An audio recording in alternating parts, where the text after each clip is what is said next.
Is there a concrete example to just end on this note of concretization that we discussed and the importance of bringing it to a cognitive level that is familiar and embodied for us?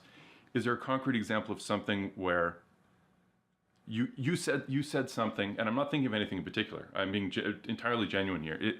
Is there an instance where you feel you said something that appeared to be true to you at the time, and knowing what you know? Yes, I think I was a little dismissive of the men going their own way, because I think I called them pathetic weasels, and I had my reasons for that. My reasons were, roughly speaking, that who are the men going their own way, just for context? Well, they're a group of people, mostly on the net, who've been burned in their relationships, or who conceptualize themselves as having been burned in their relationships. And they believe that the legal structure in particular in Western countries is so tilted against men, particularly in family dispute situations and divorce settlement, that it's safer for men not to establish permanent relationships with women, not to cohabit with them, ever.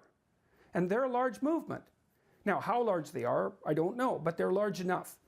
And they have what I would regard as an undue influence over relatively bitter and resentful young men who haven't had great success in the dating market and who are looking for a rationale to write off all women because they're so hurt by their continual rejection. And that is not good for those young men.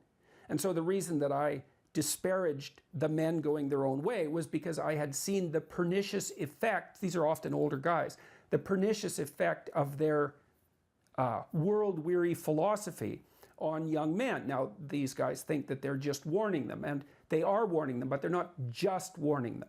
Now, the reason I regret calling them pathetic weasels is because they also have a point. I do believe that the court systems are staggeringly anti-male, absurdly, horribly anti-male. And I've seen my own clients, some of them who are really, really decent, hardworking, family-oriented people, demolished by the court systems. And so the men going their own way have a point.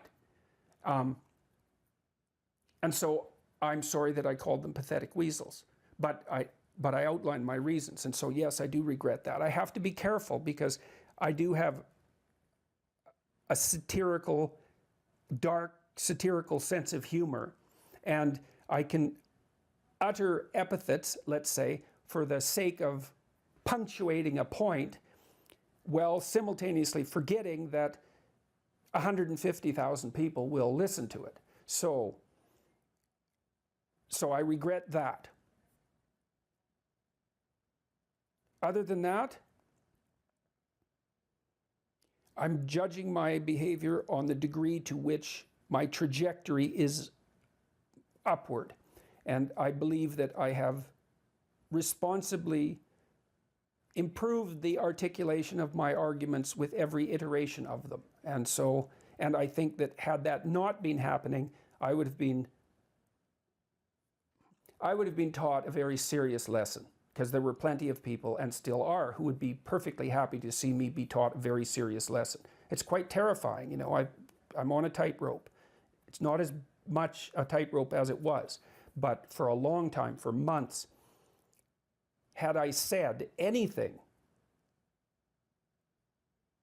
erroneous or insufficiently careful, I would have been in trouble. And had anybody dug up anything that I said in the past, which is also, and that's worked in my favor, because of course when I made these public pronouncements there was already 500 hours of videos online. And so had I been a reprehensible individual, you know, unless I was capable of deceit at levels that far exceed the average, there would have been some line somewhere in one of the videos that I made when I was having an off day where I said something that could be taken out of context and you know, paint me and smear me with it.